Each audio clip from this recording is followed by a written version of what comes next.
Alors aujourd'hui, j'ai l'immense plaisir de vous convier à la découverte d'une très belle entreprise manarène, une toute nouvelle entreprise qui vient de s'installer dans le bâtiment de la Condamine, à l'entrée de Man, juste à côté de Salagon.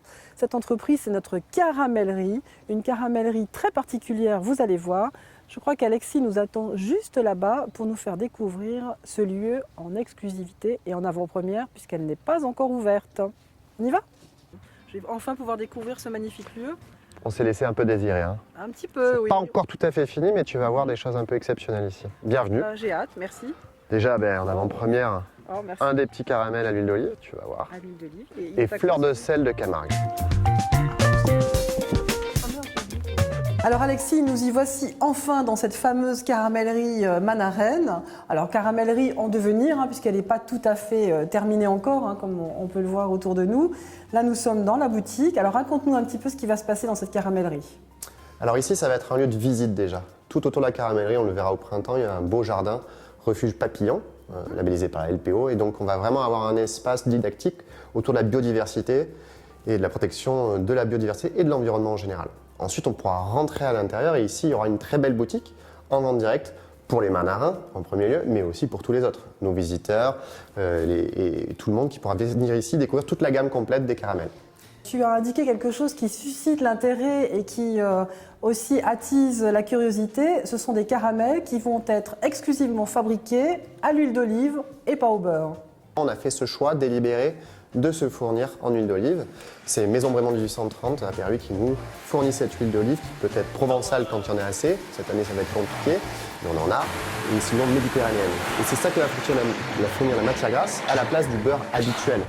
Nous, ça, on va le faire cuire dans les chaudrons, on va le voir tout à l'heure dans l'atelier. Et ensuite, on va incorporer tout ce qu'on veut. Bien sûr, de la fleur de sel, par exemple, de Camargue. C'est là où on va se différencier. Du citron de Menton, et voilà, tous ces produits-là. Je me suis aussi laissé dire qu'il allait y avoir un salon de thé ici. Je crois que vous avez travaillé très en collaboration avec Salagon. Alors on a la chance d'être en face d'une pépite de notre territoire avec Salagon, donc le prieuré magnifique. Donc on va faire plein de choses avec eux. Proposer bien sûr une offre touristique autour de notre jardin, mais surtout aussi autour de la caramellerie et de ce salon de thé dont tu parles, avec des magnifiques glaces qui seront proposées au caramel, avec des bons thés et des boissons à côté. Et on va faire aussi plein de choses en partenariat sur l'offre culturelle de notre territoire. L'année prochaine, il y aura sûrement une très belle exposition à venir et il est fort possible qu'on travaille main dans la main avec toute l'équipe de Salagon.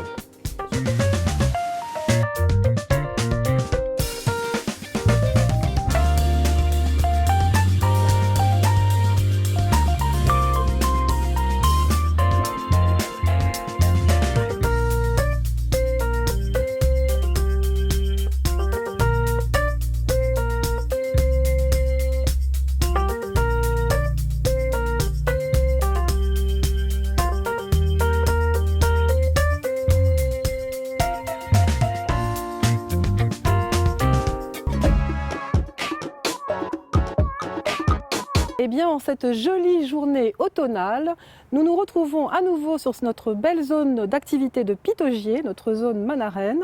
Et je vous propose aujourd'hui de partir à la rencontre d'une de nos belles pépites, le comptoir de l'alchimiste. Et bonjour Hervé. Bonjour. Merci de nous recevoir dans ce beau comptoir de l'alchimiste. Alors moi je suis très curieuse, on va commencer par une première question. D'où venez-vous? Qui êtes-vous? Quelle est votre histoire? Et surtout, comment est-ce que vous avez atterri à Man? Avec ma femme, on a toujours voulu être à notre compte et on ne savait pas trop comment. Et on a visité une distillerie pendant les vacances et tout de suite ça a fait clic. Je fais, il faut que j'ouvre une distillerie. Je connaissais l'ancien locataire de ce local. Je savais qu'il allait être disponible. À le travail que je réalisais à ce moment-là, j'étais en train de changer de poste. Du coup, c'était un peu une période où si je partais pas maintenant, j'allais être bloqué. J'ai quand même une petite conscience professionnelle. Du coup, je n'allais pas partir comme ça. Et puis voilà, tout s'est fait. Tous les feux, j'ai vu un alignement de feux verts. Je fais c'est bon, je me jette à l'eau. Et donc j'ai quand même fait quelques formations de distillateur. Donc moi j'ai un master de chimie. Donc je maîtrise un petit peu tout ce qui est les alambics, la distillation, même si on ne faisait jamais sur des gros alambics en cuivre, bien sûr, c'était toujours du verre de laboratoire. Et donc quand j'ai testé, j'ai eu envie, je me suis lancé, je fais c'est bon, c'est ça que je dois faire. Il fait visiter. Alors Hervé, le comptoir de l'alchimiste, je me suis laissé dire qu'un alchimiste, jadis, c'était une sorte de savant qui pratiquait ce qu'on appelle la science chimérique, c'est-à-dire une science qui prétendait qu'il était possible de trouver un remède universel pour toutes les maladies. Alors de là à penser que vous fabriquez des remèdes universels, ça je ne sais pas, mais racontez-moi un petit peu, qu'est-ce qu'on fabrique ici au comptoir de l'alchimiste? Nous fabriquons des liqueurs, des spiritueux et des eaux de vie. Nous avons à cœur de travailler avec des plantes aromatiques et des fruits qui viennent uniquement de Provence. Il n'y a pas d'arôme, il n'y a pas de colorant, on travaille vraiment avec les plantes et c'est ça qui fait la magie au final de la chimie. C'est tous les tests que nous faisons en amont pour essayer de trouver un produit qui soit bon, qualitatif et qui plaise au maximum de personnes.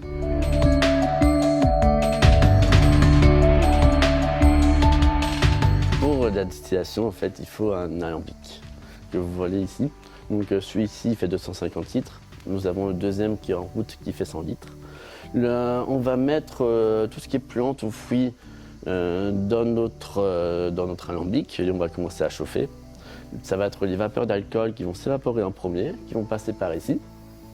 Là, nous avons un serpentin qui est censé être rempli d'eau. Et donc, au contact le tuyau chaud, au contact de l'eau froide, va se recondenser et ça va sortir ici notre esprit ou notre eau de vie. Ça veut dire que ce sont des distillations qui sont relativement courtes, c'est-à-dire que vous n'avez pas distillé 10 fois dans l'année la même plante. C'est au moment où la plante est ramassée qu'elle est distillée. Oui, c'est tout à fait ça. Par exemple, on a un alcool de fenouil sauvage et on attend le plus longtemps possible de la saison pour avoir un maximum de graines. C'est les graines qui vont apporter un petit côté anisé. Donc en effet, c'est des saisons, c'est une période qui dure 2 semaines à peu près. Comme on veut travailler sur du frais, du coup on fait notre macération et après notre distillation. On a d'autres produits, c'est vrai que par exemple les menthes, où là on a un champ de possibilités un peu plus important, ce qui nous permet de pouvoir travailler sur de la menthe fraîche tout au long de l'année. Mais c'est la même chose, au final, c'est que quand on va commencer, donc on travaille sur des brins de menthe frais, qu'on s'amuse à émonder pour vraiment avoir juste cette sensation de feuilles de menthe. Et ça, on le fait macérer. Et comme c'est très long de d'émonder tous ces brins de menthe, on va le faire plusieurs fois. On va faire des petits lots. Et une fois qu'on a distillé tous ces petits lots, on réunit tout ensemble. Et en général, pour les menthes, on fait 2 distillations dans l'année. Et avec ces 2 distillations, on a le stock pour tenir un an. J'aimerais bien savoir où partent tous ces produits finis. À qui est-ce que vous vendez? Nous, on travaille beaucoup en vente directe. Donc, on fait énormément de foires, on fait énormément de marchés de Noël, notamment avec la saison qui arrive. Après, on a un site internet, on a une petite boutique ici. Est-ce que c'est un atout pour vous d'être installé à Man? Nous sommes dans une belle zone artisanale. Il y a énormément de petits producteurs d'artisans. Donc c'est vraiment très intéressant. Après, le fait que ça soit une zone aussi artisanale, du coup, on n'est pas trop coupé des circuits de distribution et de transport. Et on est au pied du Bérou. On est sur une place quand même assez stratégique puisque on peut vite aller jusqu'à Assaut assez facilement et on peut descendre jusque sur la côte plus ou moins 2 ou 3 heures en fonction de exactement où est-ce qu'on va.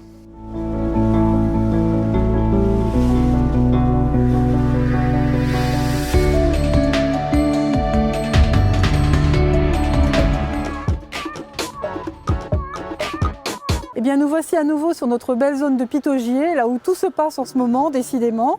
Vous voyez, l'hiver commence à arriver, il commence à faire vraiment froid. Et moi, de mon côté, je ne sais pas vous, mais j'ai envie que d'une seule chose, c'est finalement de choses réconfortantes, de chocolat, de gourmandise. Eh bien, ça tombe bien parce qu'aujourd'hui, c'est Franck qui nous accueille. Alors, suivez-moi, on va aller dire bonjour à notre pâtissier préféré. Bonjour, Salut Franck, comment vas-tu? Ça va? Très bien, merci. Je suis ravie va de venir parce que je ne suis jamais rentrée chez toi, Bien. enfin dans ta chocolaterie en C'est tout cas. l'heure. Allez, on y va. Tu as ici une petite boutique, mais les manarins ne le savent pas toujours. Mais tu es bien sur la zone et de temps en temps, on peut venir te voir, je crois, le matin. Effectivement, on commence à 6 h du matin, donc toute l'équipe de fabrication, avant que le secrétariat arrive. Donc c'est plus une boutique qui est vouée au passage, en fait. Et il est vrai que les manarins ne savent pas vraiment qu'il y a cette boutique avec en plus la nouvelle marque. Donc, Raconte-nous un petit peu ton histoire de pâtissier. Je sais que tu es à Man depuis une dizaine d'années. Qu'est-ce que tu fabriques exactement ici, dans cet atelier, et comment tu as évolué au fil des années dans tes fabrications? j'attaque en 86 avec un CAP de pâtissier que j'ai passé chez Pierre Jouvenal à la Côte-Saint-André. J'arrive en Provence en 90 à Digne, et puis Fort-Calquier, et puis depuis 92, j'ai jamais quitté la région pour m'installer en 2015 ici, un petit peu avant, 3 ans avant, à Villeneuve. Et le projet de l'hôtel d'entreprise, Jacques Despiers, on se connaît, c'est lui qui m'a marié, donc en tant que maire de Man, vu que j'étais manarin. Donc m'appelle en me disant Franck, on développe les ampoules bio quand même plus sur la zone. Si ça t'intéresse, on fait un bâtiment. Voilà. Donc banco, on est parti, on a une belle énergie sur ce projet. La Comcom nous a aidés, enfin il nous aide toujours depuis le départ du projet. Au bout de 16 ans de pâtisserie, je fais une allergie à la farine. Donc l'allergie se transforme en maladie cœliaque. Et forcément, je me retrouve au pied d'un mur pour moi infranchissable. Tout ce que je mangeais me paraissait immangeable. Donc il y a quelques années en arrière, c'était pas évident. Donc j'ai commencé à créer un mélange de plusieurs farines en fait pour déjà me faire du pain. Parce que le pain, c'était la chose qui me manquait le plus. Et tout ce qu'on trouve en grande surface, ça me convenait pas. Donc voilà, donc j'ai créé le Magic Mix. Enfin, j'ai créé ce premier mélange que j'ai adapté à fur et à mesure du temps pour pouvoir faire de la pâte à choux, pour pouvoir faire de la brioche. Voilà. Et aujourd'hui, on ne travaille qu'avec ce produit au labo. C'est-à-dire qu'on a 21 recettes. On fait autant des cannelés que des croquants aux amandes, que de la pâte à quiche, de la pâte à tarte. Tout ce qu'on fait aujourd'hui, notre base de farine sans gluten, c'est le Magic Mix. Moi, je te connaissais sous le nom de Franck B, comme tout le monde ici. On voyait Franck B écrit en gros partout. Et là, qu'est-ce que je vois? La manufacture bio. Avec un Voilà. super packaging. Alors, explique-moi un petit peu, qu'est-ce que c'est que ce changement radical et d'où est-ce que ça vient tout ça? La volonté, en fait, d'arriver dans des épiceries fines un petit peu haut de gamme, avec un packaging qui ne correspondait absolument pas aux attentes. Et la réflexion qu'on avait très régulièrement, c'était votre produit est très bon, mais On n'a pas envie de l'acheter quand on voit le packaging. pas envie de l'acheter, votre Franck B, votre flèche, enfin bref, je passe tous les détails. C'est dépassé. Voilà, ça fonctionne plus. Donc c'était une grosse remise en question parce que c'est un vrai investissement avec un nouveau site internet, avec des référencements pour les professionnels, ça demandait un gros effort à toute l'équipe. Et voilà, on a travaillé avec un cabinet design de Marseille qui a été merveilleux, qui nous a sorti exactement ce qui correspondait aux attentes. Donc voilà, on a un packaging qui est très très beau. Enfin, ça fait plaisir en fait de mettre ses produits dans ce packaging. Voilà, et puis d'arriver avec une nouvelle marque, ça rafraîchit l'entreprise, ça donne de l'élan. C'est important pour l'entreprise de se remettre un peu en question et d'avoir toute l'équipe derrière qui trouve les premiers prototypes quand ils sont arrivés. Tout le monde était d'accord.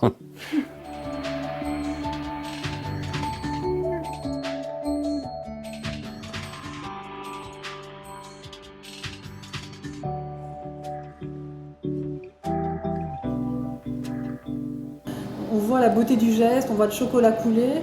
J'ai l'impression que tu travailles vraiment comme un vrai artisan. Et c'est ça qui est important à souligner.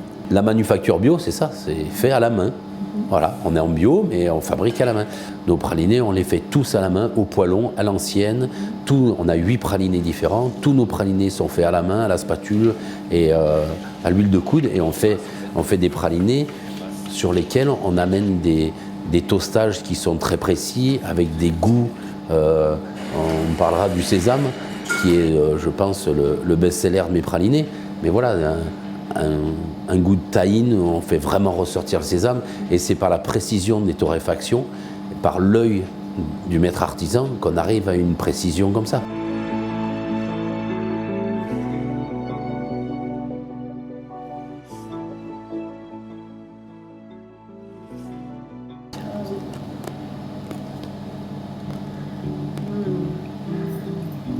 Pétard, comme on dit ici.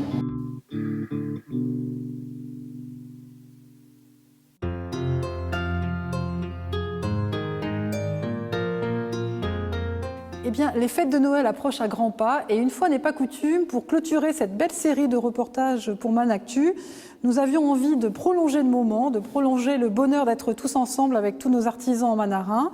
Et l'idée a germé petit à petit de nous retrouver ensemble au château de Sauvant, notre château manarin, notre fierté manaraine, autour d'une magnifique table dressée avec dessus les 13 desserts, puisque c'est la saison. Une table que tout le monde pourra retrouver, elle sera ouverte au public durant les fêtes de fin d'année, entre Noël et le jour de l'an, les 26, 29 et 31 décembre. Vous pourrez venir au château de Sauvant, visiter bien sûr ce château, puisque la visite est relativement succulente, ça je peux vous l'assurer, mais terminer cette visite par la salle à manger, et dans cette salle à manger, cette table des 13 desserts, que je vous invite à découvrir. Alors allons rejoindre ensemble ces 3 joyeux lurons qui nous ont fait le plaisir de nous accompagner durant tous ces reportages. On y va ? Allez, entre-temps, j'ai récupéré Jacques Despiers, notre maire de Man, parce que j'avais envie qu'il m'accompagne en fait pour rendre visite à ce château, parce que c'était un château qui lui tient beaucoup à cœur. Je sais que tu aimes beaucoup ce lieu. Oui. Et je connais particulièrement les 2 propriétaires en plus. Et puis on a des visiteurs très agréables qui font vivre ce territoire, qui l'animent, qui participent à ce qu'on développe les saveurs et senteurs. Et c'est une chance qu'on ait de tels personnages sur notre territoire. Tout à fait. On va un peu les voir. Je te propose d'aller les voir, et en commençant par Robert, qui est quand même le châtelain, et que j'ai envie de saluer en premier quand même. Bonjour Robert, merci de nous accueillir dans cette belle demeure. Bienvenue à Sauvant. Merci, c'est très gentil. Et merci surtout de nous accueillir dans cette salle à manger, qui est quand même une des pièces maîtresses du château, et qui est très importante, notamment au moment des fêtes, quand il s'agit de recevoir. La table est très très belle. Et les visiteurs comme ça pendant les fêtes de Noël pourront profiter de cette belle table et des 13 desserts de Noël. Alors effectivement, une très belle table, nous sommes bien d'accord, mais une très belle table qui a été réalisée grâce à des complices, quelques complices gourmands du territoire, et j'avais bien envie de leur demander ce qu'ils pensent de cette table des 13 desserts, à commencer par Olivier Bossan. Olivier, bonjour. Bonjour. J'ai cru comprendre quand même que depuis très longtemps, entre vous et Man, c'est une vieille histoire d'amour, et que ce n'est pas anodin d'avoir installé cette caramellerie dont on a parlé avec Alexis il y a quelques jours sur la commune de Man. Aujourd'hui, eh bien, j'ai un petit peu, ça fait quelque temps avec Monsieur le maire que nous en parlons d'un lieu qui est les Condamines, qui est un très beau lieu en face du château de Sauvant, enfin du château de l'abbaye, et du château de Sauvant et de l'abbaye de Salagon en fait. Et ce lieu, bien, j'avais demandé au maire, j'ai dit franchement, si ce lieu est disponible, j'ai envie d'y mettre un nouveau projet qui est une caramellerie, tout simplement, une caramellerie à l'huile d'olive. Et donc, ça m'a fait énormément plaisir de me réinstaller encore une fois de plus à Man.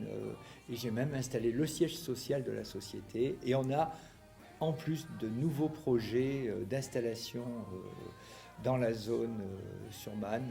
Et tout ça, ça rapproche de plus en plus l'amitié, l'amour avec ce village et cette départementale 13 qui, moi, m'a guidé quand même depuis 45 ans, puisqu'elle a commencé à Volx aussi, donc aussi sur la départementale 13. Donc c'est important et c'est des symboles tout ça. Voilà, comme le 13 dessert. Départemental 13 et 13 desserts quand même, ça allait assez bien aujourd'hui. Ouais, c'est bien vu là. Alors ces 13 desserts, je sais que Territoire de Provence en fait un joli condensé au sein d'un coffret en fait finalement. Qu'est-ce que ça vous évoque les 13 desserts? Ce sont des réminiscences d'enfance ou c'est vraiment... je dirais on ne peut pas ne pas construire les 13 desserts lorsqu'on vit en Provence.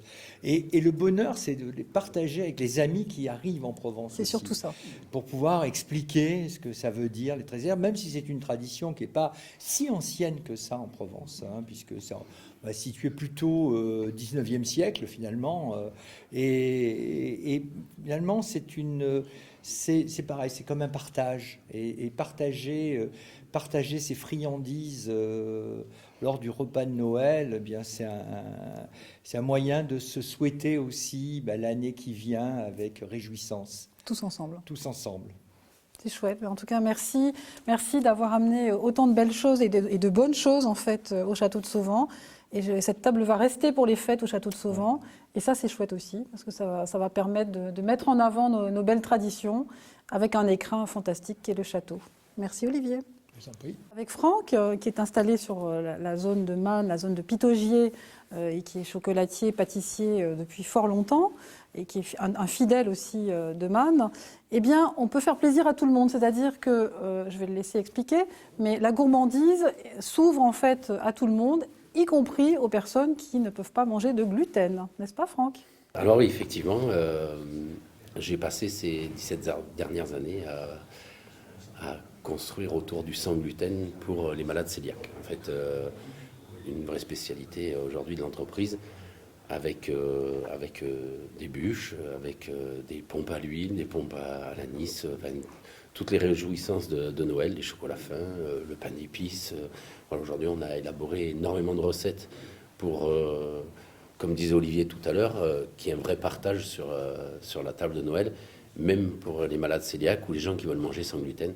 Donc aujourd'hui, on a une belle gamme, que ce soit nougat. En fait, je pense avoir fait un peu le tour de tout ce qu'on pouvait faire en pâtisserie en sans gluten, de façon à vraiment régaler même ceux qui mangent du gluten et puissent autour de cette table des 13 desserts pouvoir avoir quelque chose de gourmet en fait, et pas seulement l'ancienne génération sans gluten où on se faisait un peu mal aux papilles. C'était une punition. Voilà, c'était un peu une punition. Voilà, aujourd'hui, je pense avoir réussi des petites recettes assez abouties où on va pouvoir régaler un peu tout le monde. On garde pour la fin un véritable artiste qui est situé sur la zone de Pitaugier aussi, un artiste que nous sommes allés rencontrer il y a quelques semaines aussi, un artiste qui fabrique quelques boissons particulières qui va vous représenter et qu'on a disposé sur cette table parce qu'elles font partie intégrante en fait des dîners de fête, en tout cas peut-être des fins de dîner ou des débuts de dîner à voir, mais un artiste qu'on avait envie de mettre en avant, mais bien sûr avec modération, vous allez comprendre pourquoi. Alors du coup, nous avons choisi 2 produits que nous avons décidé de mettre en avant. La liqueur de noix verte, qui est vraiment très très bonne, notamment en dessert pour pouvoir se faire plaisir. On peut en mettre quelques gouttes sur un gâteau et laisser infuser pour vraiment avoir ce côté-là, et sinon on le boit comme un verre de digestif, quelques centilitres, et vraiment prendre du plaisir. Et le deuxième produit qui lui est quand même un peu plus pour un public spécialisé, donc c'est une eau de vie de bière, c'est tout simplement un côté céréal, orge maltais, dans lequel on a un goût de fruit qui est apporté par le houblon. Et là nous sommes à 45 degrés. Oui, effectivement, j'ai quand même bien envie qu'on aille goûter, qu'on aille déguster tout ça. Qu'est-ce que tu en penses, monsieur le maire? On va déguster un petit peu tous ces produits. On nous a mis l'eau à la bouche. Oui. Ce serait bien maintenant qu'on en vienne aux fêtes et qu'on goûte tout ce qu'on Aux nous choses a mis sérieuses. sous les yeux. Sous les yeux depuis quelques minutes. Et très tentant, la diversité de ces produits. Ça fait plaisir de voir ça. Tout à fait. Vive les 13 desserts provençaux. Ouais.